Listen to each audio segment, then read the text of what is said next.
हम एगो गंगा जी के गीत गावत तनी, अच्छा लगी तो जरूर बताइब जा।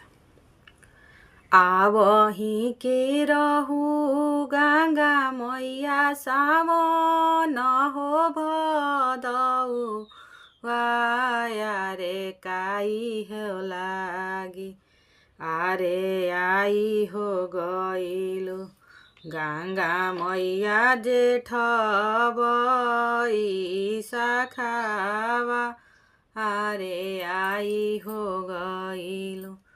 आवही के रहलू गंगा मैया सावन हो भदौ आया रे आई हो गइलो गंगा मैया जेठ बैसाखा वाया रे आई हो गइलो।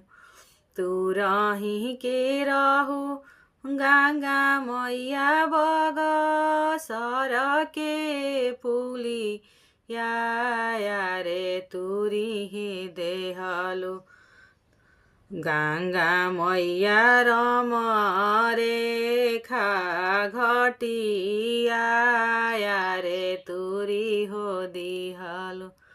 तू रही के रहलू मैया बलिया के हो पुलिया आरे तुरी हो दिहलो गंगा मैया ब्यासी घाट के पुलिया आरे तुरी हो दिहलो।